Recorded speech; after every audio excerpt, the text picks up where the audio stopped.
Տերյանի մասին կարելի է անվերջ խոսել, Տերյանը ոչ միայն հրաշալի բանաստեղծ էր, թարգմանիչ, այլ նաև քաղաքական ու հասարակական մեծ գործիչ, մեծ հայրենասեր։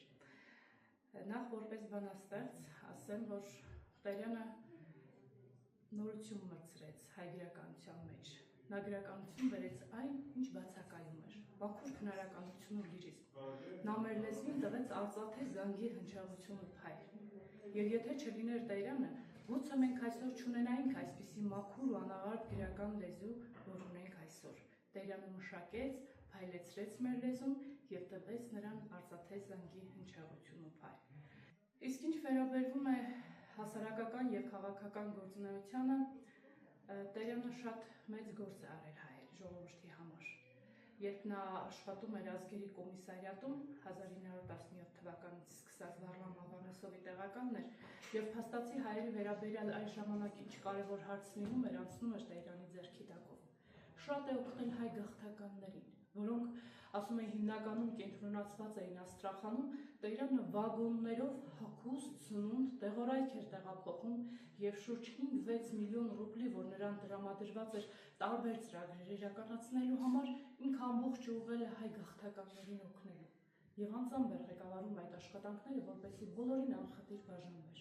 չնայած որ արդեն ինքն էր ուներ օգնության կարիք, որովհետեւ վարակված էր թոքախտով։ Ասեմ, որ նա նաև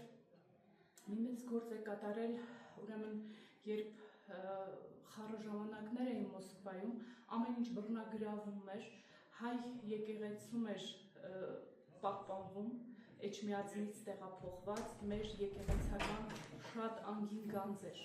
Եվ Տերյանը լսելով այդ մասին շատ արագ գնում եւ կնիքում է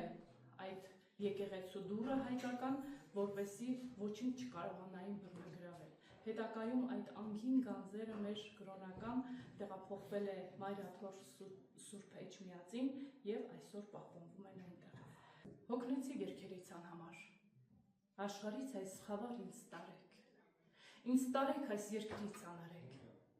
Ինձ տարեք մեր դաշտերը պայծառ, մեր սարերն անարիկ վեհանիստ, մեր արտերն արևոտ ու հանգիստ։ Փրկեցեք մտքերից այս անձայր, փրկեցեք խոսքերից այս խելոք, դարձրեք ինձ մանուկ ու անհոգ։ Փրկեցեք սրերից այս սուր սայր, խորախոց խոհերից իմաստուն, մեր սարերը տարեք, տարեք տուն։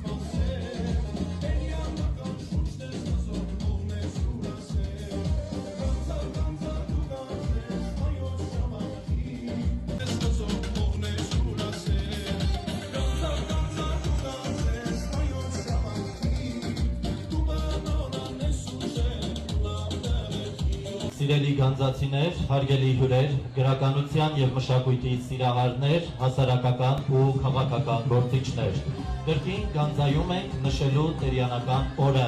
59-րդ անգամն է այս տարի նշվում Տերյանական օրը։ 1905 թվականին հունիսի նախավերջին կիրակին գանձը այցելեց Ավետիք Կիսականը եւ այն ժամանակ Մոսկվայի Լազարյան ճեմարանի Սամբահան Տերյանի հետ բարձրացավ մասնակցեց Բարթավարին եւ բարձրացավ ժամի Սարին սրբատեղին։ Եվ այդ օրը մեր կազմակերպիչները որոշեցին, որ յուրաքանչյուր տարի ամեն հունիսի նախավերջին կիրակին անցկացնել Տերյանական պոեզիայի օր։